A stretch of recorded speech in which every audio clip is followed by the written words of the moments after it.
You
are watching State of Real Estate. Every Friday at 12 noon Eastern Time. Grow your real estate business. You're watching State of Real Estate.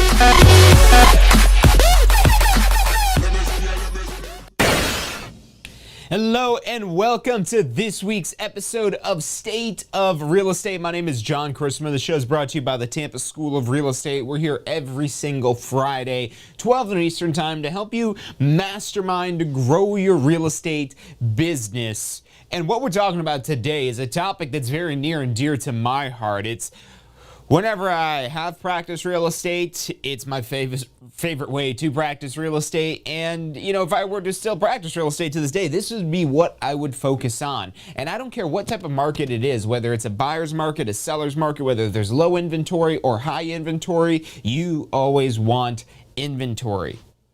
And listing agreements are what give you your own inventory as a real estate professional. So you don't want to just have to rely on other people's inventory. That's one of the great things about the MLS, is that you have access to so much property. Why would you need your own listings? Well, because it's very inefficient business-wise to run your business focused on buyers. Look, there's a demand for buyers needing assistance, but there's also a big demand for sellers needing assistance. And I don't think anybody has an end-all be-all business that is just sellers or just buyers, because really, if you're doing real estate well, the two feed into each other very much, but more so listings.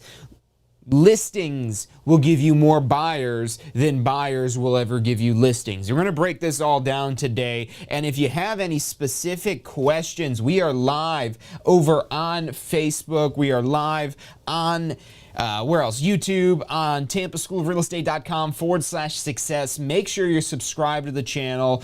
We come on every single Friday at 12 noon Eastern Time to help give you information to grow your real estate business. So we're going to be talking about listing agreements today. Again, if you have specific questions, drop that in the chat. I've got our Facebook pulled up here. What's going on? Welcome into my lovely wife, Liz. Welcome, Mike. Good to see you back in here again. Welcome, Sherry. Let's see, I've got the YouTube loaded up here as well. I've usually got Facebook as the one front and center, but then we've also got, I think, comments on our website too. And if you want to reach out to one of our advisors more directly to get some one-to-one help or support or get some questions answered, 813-333-2676. You can call or text that number. But if there's something we can help answer you here live on the air, we'd love to do so. We're going to take a quick commercial break. Stick with us. We're talking about listing agreements when we get back. Have you been thinking about getting your Florida real estate license? Look, the process is probably easier than you think. We break it down step by step, how much it's going to cost, what it is that you need to do to get your Florida real estate license. Find out all of that and more at licensefl.com. Again, that's licensefl.com.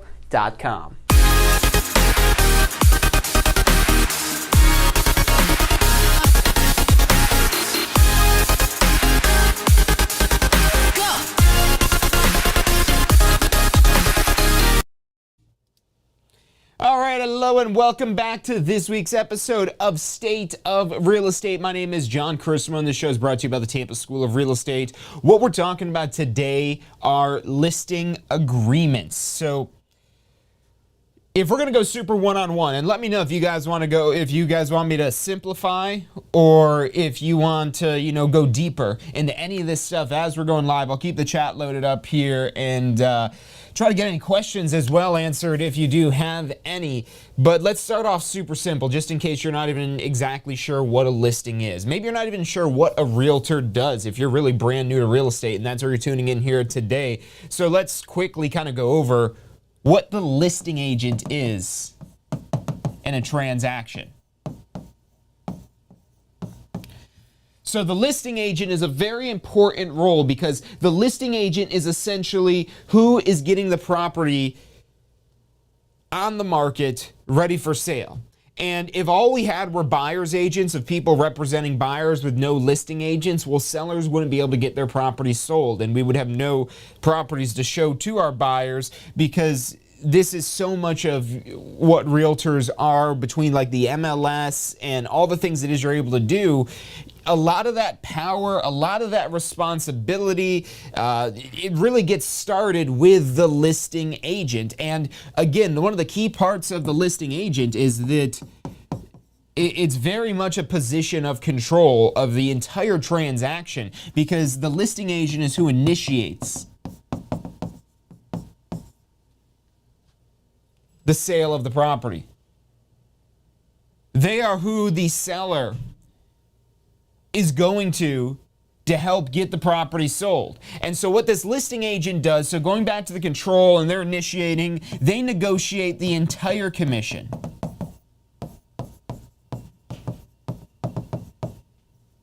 And there's two components of commission when it comes down to a commission for two sides of the sale, basically. There's a commission to be paid for listing the property for sale, and there's a commission to be paid for selling the property.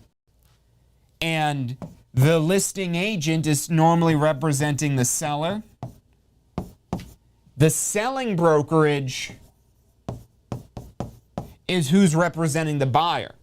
And this is why, like I said earlier, you will get way more buyers from listings than you'll ever get listings from buyers. So if you're looking to grow your business the most effectively, listings are going to bring you more, because, so let's keep this simple here, and let me know in the chat if you want to go deeper in any of this stuff, or we've got to back this up and keep it simple. But what we've talked about so far, listing agent being hired by the seller, they're the person who's initiating the transaction, they're in control, they're negotiating the entire commission, and then they get a signed listing agreement. And there's a bunch of other things that is you're agreeing to in the listing agreement other than just the commission, such as how long you're listing it for, how you're going to be marketing the property, so on and so forth. What exactly is the cooperating commission if it's being split?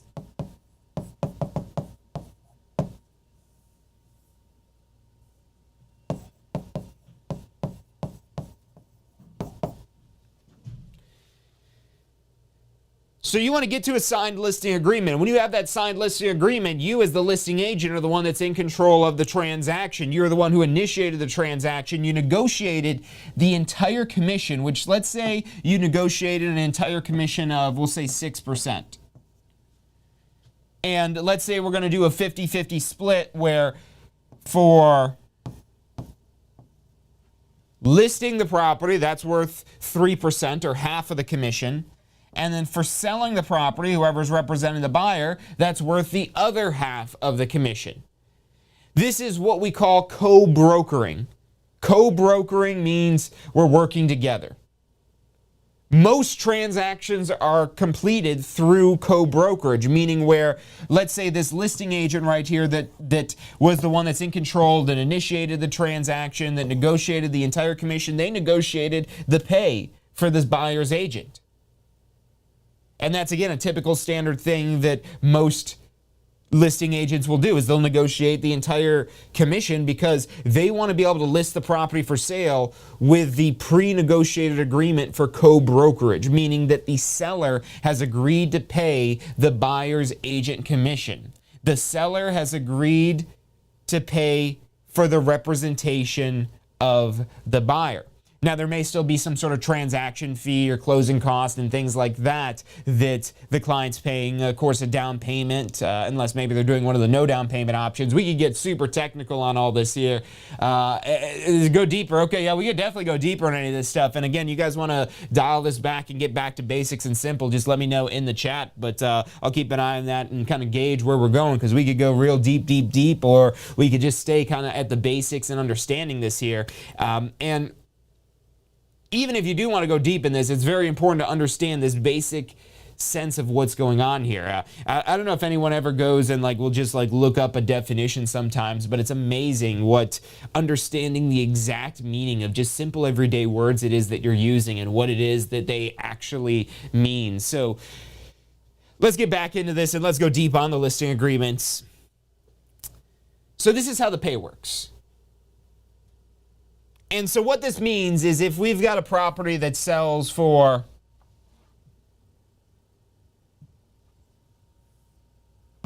$333,000, this is way below average right now in the Tampa Bay area. The Tampa Bay area, we just pulled the stats the other day, $458,000 is the new average price point in the Tampa Bay area. This actually used to be a ways back, but it has since gone up quite a bit. But let's say we've got a 3% commission on this below average property here. And your market, depending where it is that you're at, now granted all of Florida is kind of on the rise here. And I don't know if anyone caught our episode we did back, I think this was just on Wednesday. One of the recent shows we just did was on earning referral fees. And so if you're looking more about ways that you can make money with your real estate license, definitely check out that episode on referral fees, because that's all about how you could get a piece of this commission for not even doing any of the sale, just referring the business. And the catch is you just have to have a Florida real estate license. You have a Florida real estate license, it doesn't matter where you're referring the business, you could earn a referral fee as long as you're not practicing real estate in anywhere except for Florida. Or you don't have to be practicing real estate at all. You could just have a Florida license, act with the Florida broker, and you could earn a percentage of these commissions. But let's talk about what this commission would be. This would be $10,000. So if we were talking about referral fees, 25% of that, a typical referral fee would be like $10,000. But let's say it's 3% for the seller and then 3% for the buyer. So this is an overall $20,000 commission. Hey, welcome in here, Amy. Thanks for tuning in. We're going deep right now on listing agreements, but like I said earlier, if we're going too deep, just tell me to keep it simple and we'll back it up a little bit and get back to basics on this here. But what we've broken down so far for anyone else who's just tuning in, we're talking about the role of the listing agent. And the listing agent is the person that's really kind of in control of the transaction. They're the one initiating the transaction. They negotiate the entire commission for the transaction, where there's a pre-negotiated co-brokerage agreement, meaning there's a pre-negotiated agreement of what we'll pay a buyer's agent. Seller's already agreed to pay that. We've already negotiated that as the listing agent. But if we're splitting this 50-50, which is typical, you don't have to do it that way. Technically, you could charge, say, 7%, keep 4 for yourself and pay 3 or pay 2 or pay 3.5. You could split it however it is that you want technically, but say we're keeping it fair, 50-50. And even if you're not doing 50-50, that doesn't necessarily mean it's not fair. It just probably means that you're contributing more value. And if you're not, well, then the market will correct for those things. But getting back to the money being made, at 3%, that's $10,000. So if we've negotiated 3% per side, there's one sale price, which is $333,000. The listing agent will earn $10,000 minus any splits or fees with their brokerage, and the buyer's agent will earn $10,000 minus any splits or fees with their brokerage. So they're making the same amount of money is the point it is I'm trying to make here. Does everybody follow me so far on that? Does that make sense so far with what it is that we've covered talking about the commission? Is this remedial for you guys here? Does everyone know commission? Or do we need to break this down further? Let me know in the chat here. Let me flip over to YouTube as well. We've got YouTube loaded up. We've got Facebook loaded up. Welcome in if you're just tuning in today. We're talking about listing agreements and, again, the listing agent. And what we've established so far is if there is, a co-brokerage agreement where you're earning 3% whether you list it or sell it, you're making the same amount of money. And this is where things get crazy here. So there's that $10,000 that was made, again, by each side. We've got the listing side and we've got the selling side. Listing side makes $10,000. The selling side makes $10,000. So we got our two sides each making $10,000 here.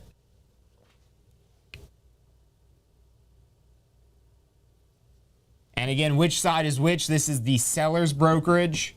This is the buyer's brokerage, because the buyer's brokerage is the one selling it. The listing brokerage is just listing it for sale. But now here's where things get really interesting.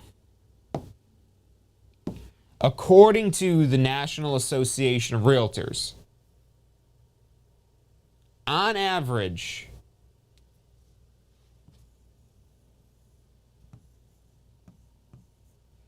it takes 8 hours to close a seller of working time, of time it is that you're putting in working. So we're going to do the math hourly in just a minute here, but this is why this is such an important idea to understand, because if you want to grow your business, there's an easier path. There's two paths to growing your business, and one path has greater dividends, meaning it's going to have greater things that it's paying you back down the road. But on top of that, one of them is also going to be more efficient. One of them is almost like a shortcut that's going to have, again, greater dividends, whereas the other one's a longer path. That if you stay on that path and that path alone, again, if you're just focused on buyers, if you never learn listings or listing agreements or start working with sellers, you're going to be 3 times as inefficient. Because according to the National Association of Realtors, they've studied how long on average, how many working hours a realtor on average has to spend working with a seller versus working with a buyer. So if you're going to make $10,000, if you're making $10,000, would you rather spend 8 hours making that $10,000, or would you rather spend 24 hours making the $10,000? And these, again, are just averages. This could be longer. It could be shorter. Some buyers may get done quicker. But if we're talking about our business over the long term, that's where we have to take into account averages. And, it'd be great to measure this yourself for your business. But let's say you're doing that. Let's say you're measuring your business. You say, okay, this deal, I worked with a buyer. I earned $10,000 and I logged 24 hours worth of work to get to that $10,000. Now let's compare that to this deal here. This deal with this seller here, I logged 8 hours of work, but I also made $10,000. So which of those two options would you rather choose? If you're going to sit there and you had the choice of, you have 2 clients and you can only take one, and these are your 2 options right here, and everything else is exactly the same, so it's not even like we've got like some sort of make-a-wish thing it is that we're doing over here, then that's why we're putting this all in to, help out a friend or anything like that. No, none of that. None of that. These are both strangers. These are both people you don't know, same circumstances, same everything. The difference, though, is one is a buyer, one is a seller. And if we're going by the average numbers here and that holding true, would you rather spend the 24 hours to make the $10,000, or would you rather spend 8 hours to make the same $10,000? Now, I'm not here to tell you to turn away buyers. You should never do that.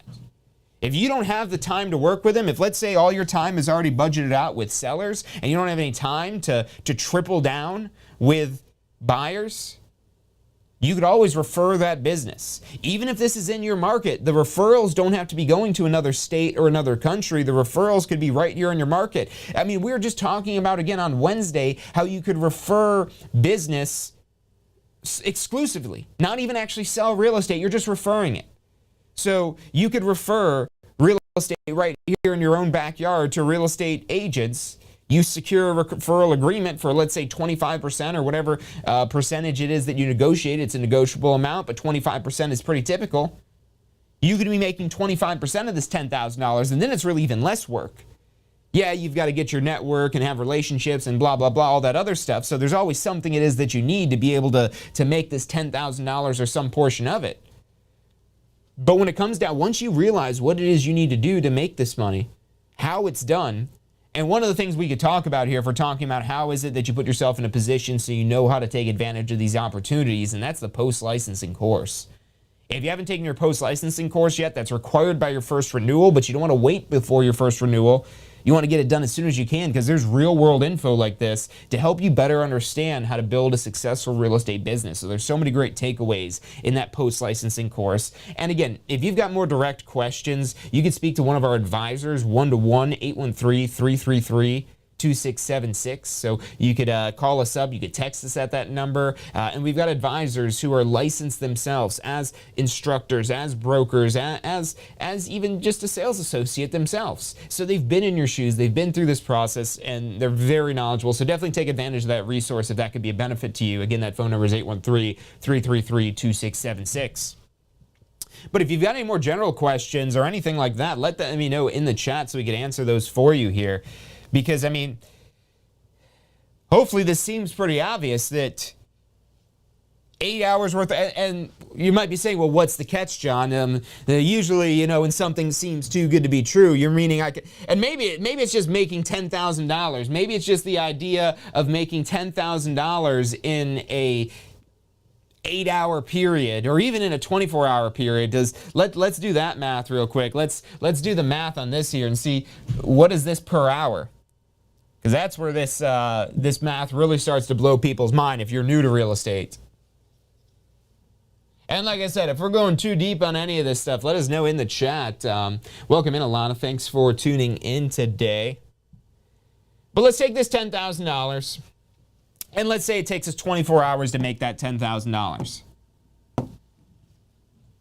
So if we're going to take 24 hours, we're going to take 10,000, divide that by 24.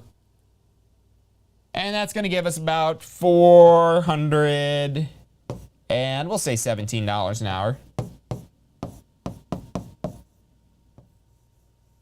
You might be saying, well, John, you must have did your math wrong. There's no way you could make $417 an hour. Doctors don't make $417 an hour. And you're right. Doctors don't make $417 an hour. They actually might make more if they're specialized enough or whatnot, but I'm sure there are people that have gone to school for maybe years, maybe not doctors, I have no idea. Inflation's crazy right now. I don't know anyone else picking up on the inflation thing. I just caught on the news the other day, there's a 40-year record for inflation. And I know that type of stuff might freak out and scare some people. Look, you've got to know what's going on in the market. You can't control the market, but if you know what's going on in the market and you know how to take advantage of opportunities that exist in the market, things like this, especially when there's inflation going on, it's like, you know, there's like we're all playing the game of Monopoly and someone just flipped over the board and all the money is just kind of flying around. And we're all just trying to pick it up and grab it, and no one really even knows exactly how much it's worth. So there's a lot more differences in the value, especially as things change. So I don't know. I don't want to get too off topic talking about inflation. However, drop a comment in. Drop inflation in the comments if you guys want me to do an episode about inflation. We'll have to pull some stats and talk about what inflation means and how you want to understand that for your business. But anyways, let's get back to money, because minimum wage, they just increased it in Florida, but it's only $10 an hour still, so it's nowhere near $417 per hour. And that's, again, on the 24-hour cycle. Let's do this math again. Let's do this math again on this $10,000 here. But let's say we were working with a seller as opposed to a buyer, and we were pretty on par with the average from the Association of Realtors of 8 hours of working time. So now for that $10,000,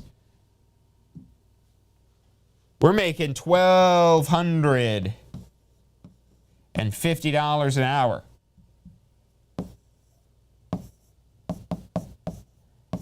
And you might be saying, well, John, I must have to go to school for years to make $1,200 an hour. You know, why weren't my teachers telling me about this back in school? Well, I don't know about the teachers back when you're in school, but one thing I can tell you here at Tampa School of Real Estate is a lot of our students are teachers. So maybe the people back when you were in school that figured this out, they weren't teachers anymore by the time they figured this out. There's a lot of money to be made in real estate, and we're not even using it. Did I mention, and maybe you didn't catch it if you're just tuning in, this is a below average purchase price. We did this based on $333,000 numbers, not the $458,000 average purchase price. These numbers would be higher if we're going off of average purchase prices right now. It's unreal how much money is out there. $1,200 an hour. Let me know in the comments if you've ever had a job before making $1,200 an hour, and let me know what it is, because I want to know what other type of jobs out there are paying potentially as much as $1,200 an hour. Now, granted, you do have expenses to this because it's not really a job, it's a business. This is very much gross money. There's going to be fees, there's going to be advertising, there's going to be costs, licensing fees, realtors, tools, things like that it is that you need. But with $1,200 per hour, that's an extensive amount of money that's on the table for you to be able to scale and grow your real estate business by reinvesting in your business. And that's a big part of why sellers and listings can take less time, because there's so much that can be automated where you can leverage the technology that's out there to where you have to work less. Whereas with a buyer, it's harder to outsource a lot of the more detailed work. And there's also, if you've seen our episode about buyer agreements we've done last week, I bet you take advantage of some of those tips we talked about last week, and that's going to help you close deals faster with buyers as well to get below average, less than 24 hours it take you of working time to close the buyers, because I believe you absolutely can do that. So look, we're going to take a quick commercial break, but when we come back, let me know in the chat if you want us to go deeper while we're on commercial break. Let me know in the chat. I want to see what you guys think about this information. Do you want to do some more commission math? Do you want to talk more about the listing agreement? Do you want to talk about the sales process, negotiating it? There's a lot we could go into here, but let me know in the chat. We are live. I've got this loaded up here on Facebook. We're here on YouTube if you're watching on YouTube. If you're watching also on tampaschoolofrealestate.com, wherever it is, we're going to be right back after this. Stick with us. I'm John Chrismo. You're watching State of Real Estate. So you just got your real estate license. How can you jumpstart your real estate business? The number one thing you should do before you do anything else is post-licensing. Now look, this is already a requirement, so you're gonna have to do it anyways, but here's why you wanna do it early. The sooner you do post-licensing, the sooner you're gonna learn the real-world concepts in post-licensing that will help you create a business plan, that'll help you plan for your success in real estate. Post-licensing is all about real-world topics that are usable, that'll help you grow your real estate business. And at Tampa School of Real Estate, we have the best post-licensing courses around. Find out more about how post-licensing can help you jumpstart your real estate career. Go to postflorida.com.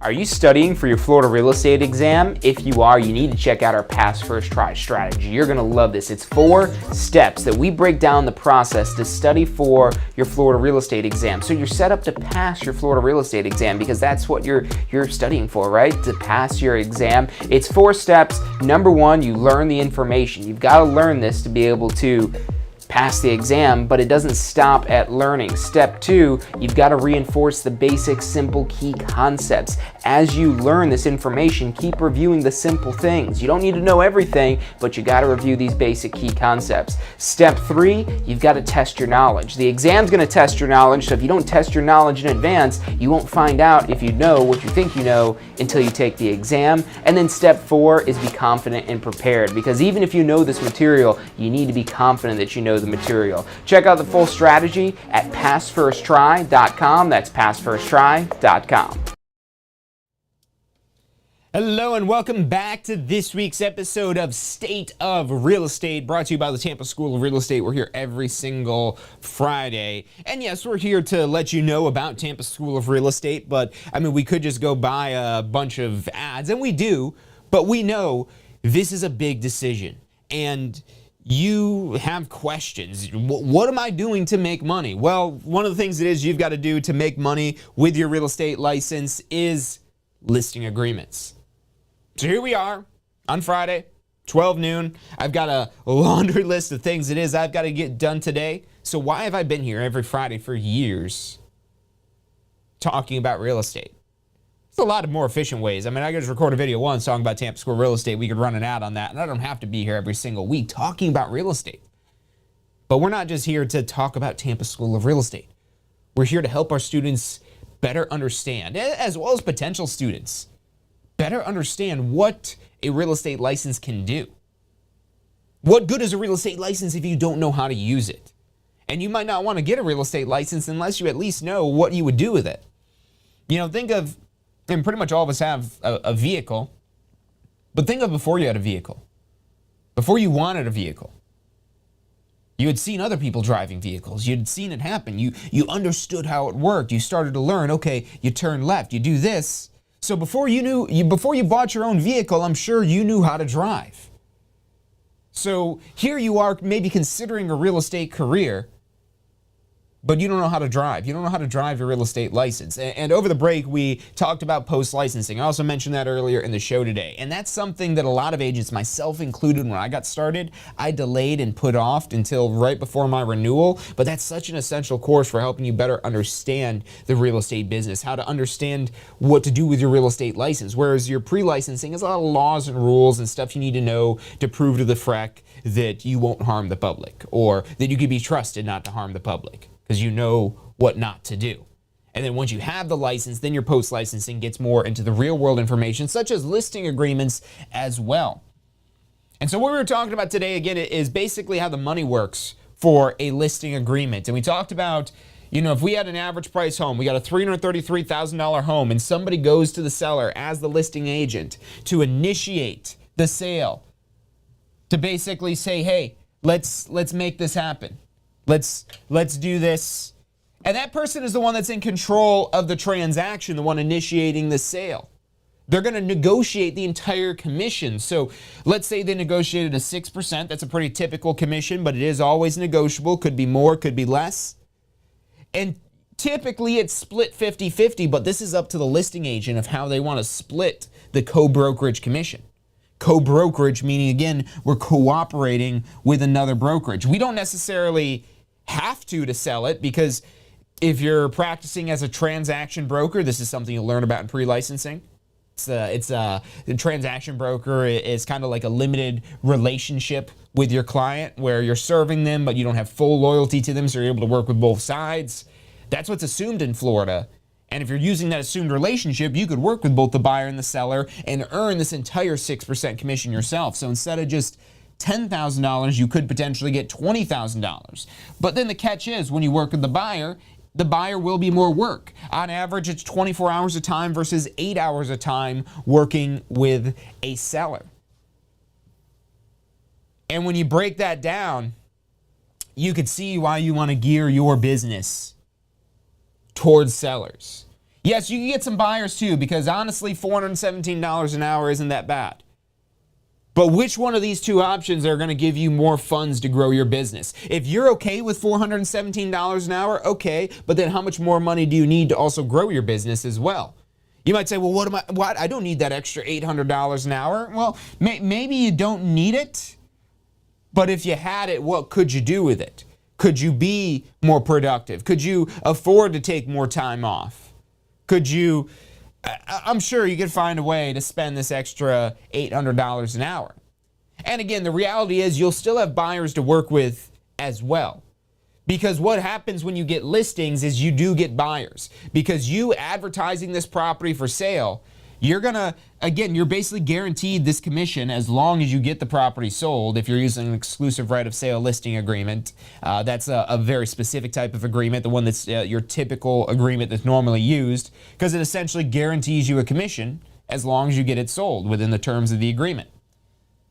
So that 3% there, you've got it. You've got it in the bag, basically, once this property closes. You just got to make sure that property gets closed. But if you could find the buyer as well, now that's double commission.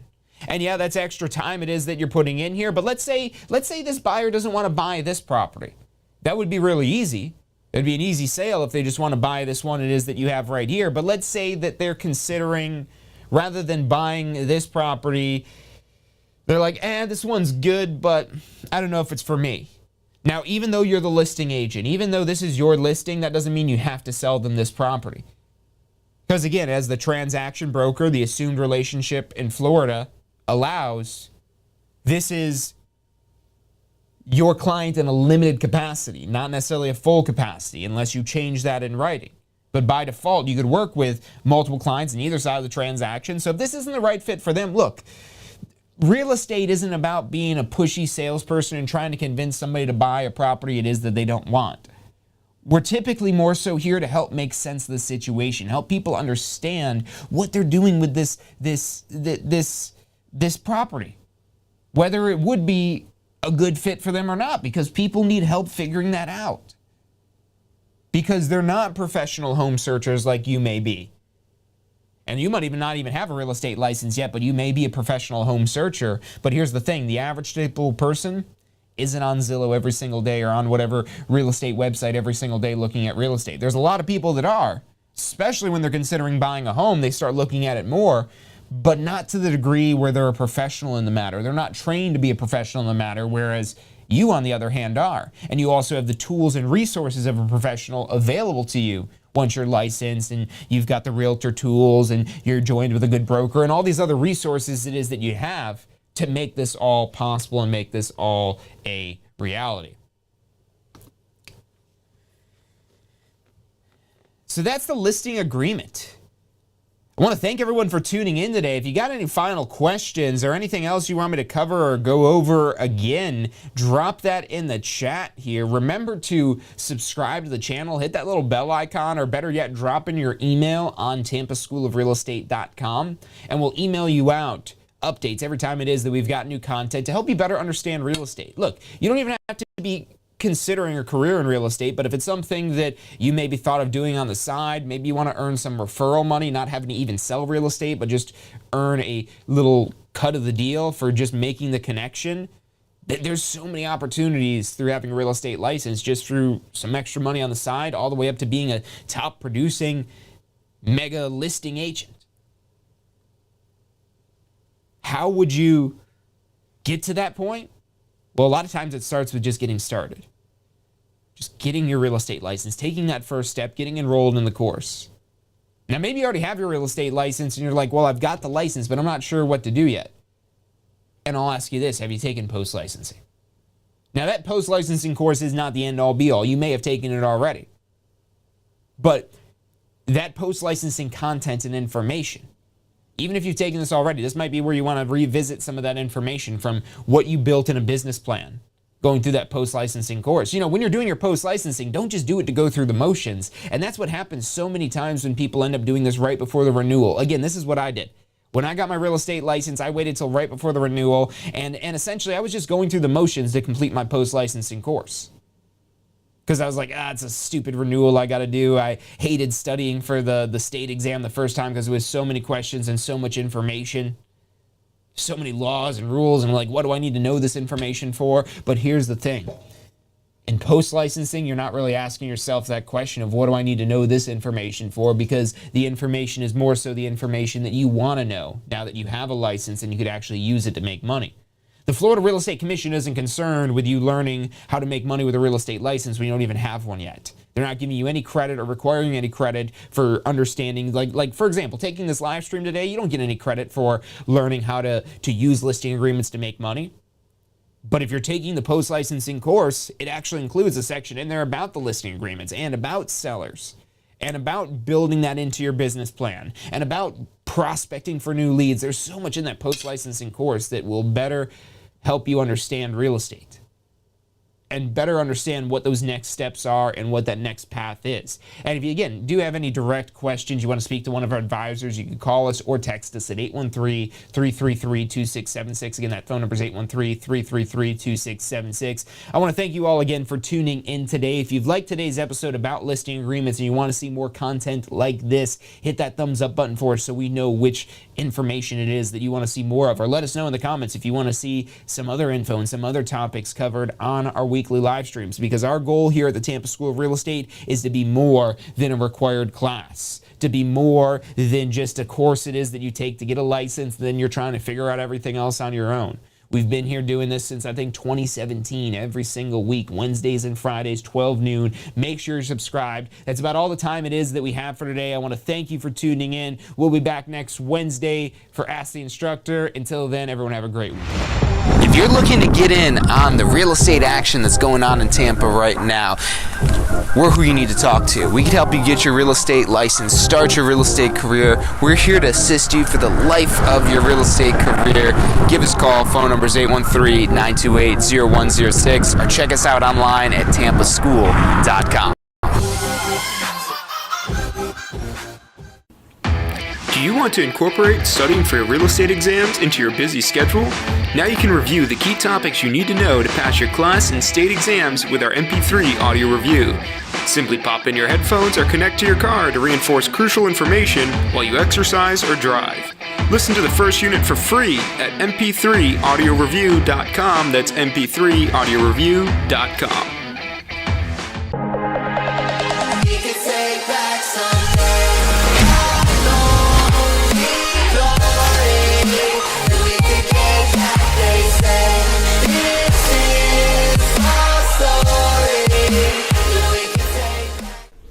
Hey, if you're enjoying the show today, which I'm sure you are, be sure to hit like, subscribe, post your comments, share with your friends and family. Thank you guys so much for watching.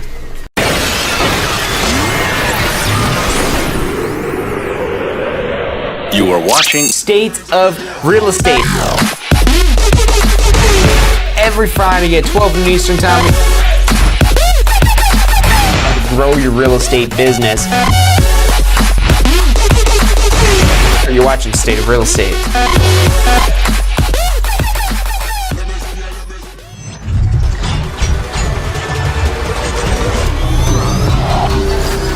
The most powerful tool to study for your real estate exam is the Question Simulator from Tampa School of Real Estate. We've used our years of experience in preparing students for the Florida real estate exam to bring you the most powerful exam study tool available. In the Question Simulator, you'll be able to go directly to a particular unit so you can focus on the sections where you need the most practice. We have also included the percentages of each unit so you know which units are the most important for your real estate exam. Every question will immediately give you detailed feedback, which is almost always more important than the question or the answer themselves. After completing all the questions in a particular unit, you can go through question by question and review any that you've gotten wrong. You could also print out a report at the end of each quiz. The Question Simulator from Tampa School of Real Estate is 100% mobile compatible, so you can practice with test questions anywhere you have your phone with you. Enroll now at questionsimulator.com and get ready to pass your exam.